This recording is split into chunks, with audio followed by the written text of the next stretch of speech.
Hello everyone, I'm Rose, and let me share my story with you. My mother-in-law, Sherry, used to be a different person, not the vain and shallow woman she is now. This change occurred later in her life, or at least that's what my husband Dylan believes. Growing up, Dylan and Sherry didn't have a lavish lifestyle. They led a modest life together after Dylan's father passed away when he was just 4 years old. Sherry took on the role of the breadwinner, and they lived a simple life until Dylan secured a great job after college.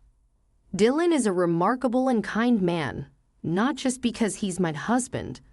He earned a full scholarship to medical school and became a doctor. Despite his success, Dylan remained humble. However, Sherry's life took a turn for the luxurious. Now, let me clarify, I don't have a job for reasons I'll discuss later, but that doesn't mean I am poor or dependent on others. Unfortunately, Sherry got the wrong impression of me when we first met. Whether it was my clothes or mannerisms, something repelled her on our first encounter. She said, "Dylan, is this the girl you've been raving about? She's so plain and average.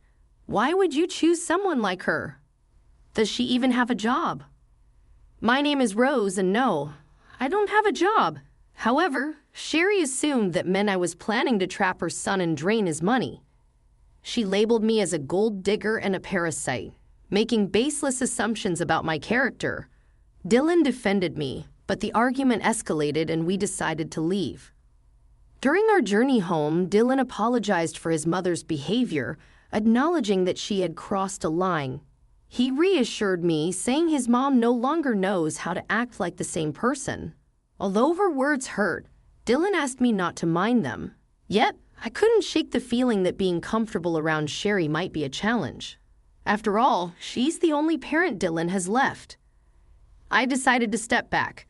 We don't have much extended family, and completely cutting her off isn't feasible, I said. I won't push you to be friends with her, but can you at least be civil around her? Dylan asked. I can act respectfully towards your mom, Dylan, but I doubt she'll reciprocate.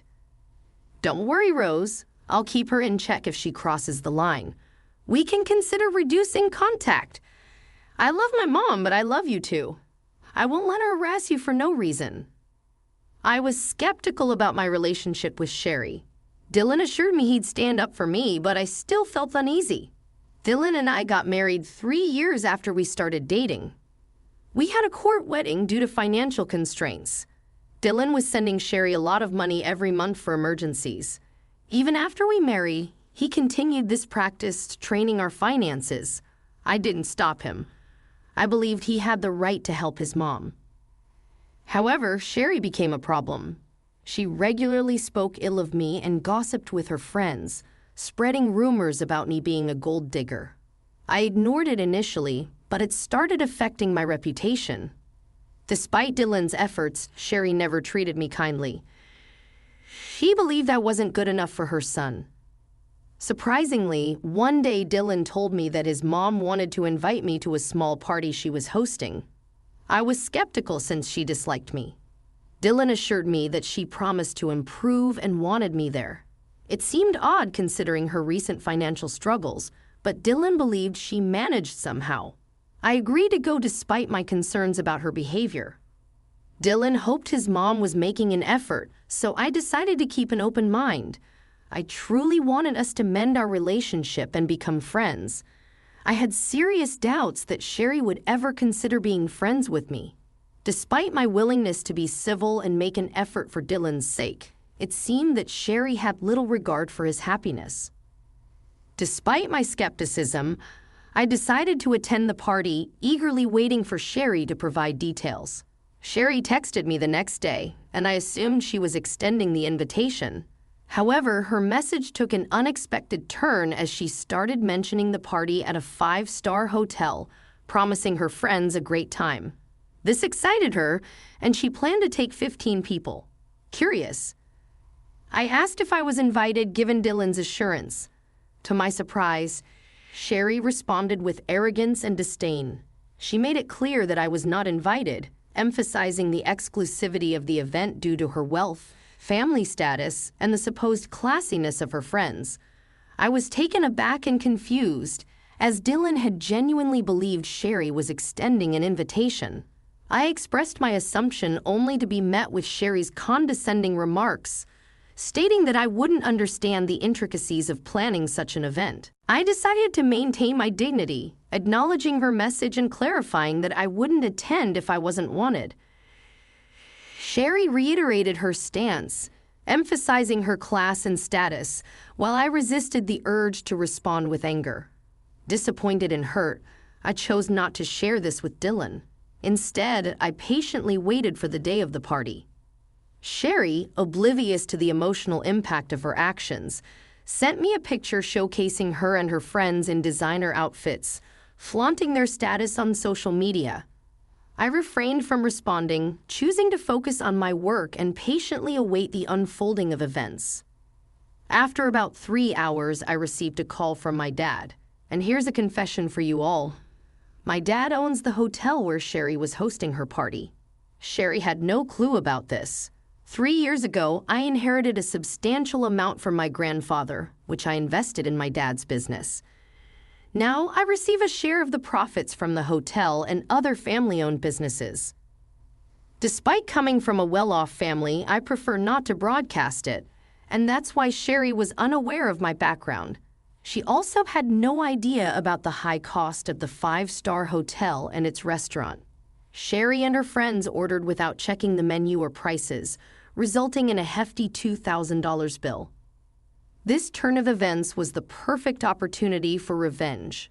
My dad called me to inform me that Sherry was at the hotel, having amassed a $2,000 bill, and was now asking for a 50% discount, claiming she was short on cash. My dad sought my advice as Sherry's party had been rude and entitled, upsetting the staff. As expected, I shared my frustration with my dad, recounting how Sherry had boasted about the party to mock me for not being invited. The irony was not lost on me, given that she couldn't even afford the party she was flaunting. My dad expressed his understanding of the situation and shared the challenges faced by his staff due to Sherry's behavior. I saw an opportunity for revenge and suggested making Sherry and her team wash the dishes, clean the entire kitchen and the floor given their insulting behavior. I wanted to extend this revenge to include Sherry's team, who had also mistreated our staff. If Sherry tried anything foolish, my dad could call the cops on her. My dad laughed at the suggestion, giving it a big thumbs up. He even offered to share pictures of the event. It seemed like the perfect chance to turn the tables and teach Sherry a lesson about humility and respect. When it happened, I would have relished seeing Sherry face the consequences of her actions. My dad promised to follow my suggestion and hung up. An hour or so later, he sent me pictures of Sherry and her friends washing dishes and wiping the floor at our restaurants. Dad also shared that when Sherry saw him as the restaurant owner, she looked relieved. She began telling him that she knew the owner and they would get out of the situation. To her surprise, Dad instructed her to clean his restaurants. She was dumbstruck for a while, and when she started to protest, Dad reminded her that since she didn't consider me family, he didn't consider her family either. It was a hilarious turn of events, and though I wished I was there, I did get some good pictures. After a while, Dylan came home, looking visibly upset. I could tell he had heard from Sherry about what happened, and I knew she must have given him a twisted account of the events. He approached me, questioning what he heard about my dad making his mom clean the restaurant dishes. I explained to Dylan that it was the usual norm for us in such situations. Sherry had gone to our restaurant, racked up a $2,000 bill, claimed she didn't have more than $1,000, harassed our staff, and her party had been a nightmare. I believe this punishment was fitting. Dylan seemed surprised and questioned who Sherry had taken with her and what they ordered. I informed him that she took 15 people, and they ordered a lot, especially the fancy items.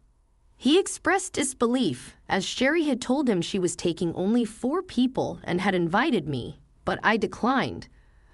I clarified that things didn't happen that way, and I showed him the text messages from Sherry.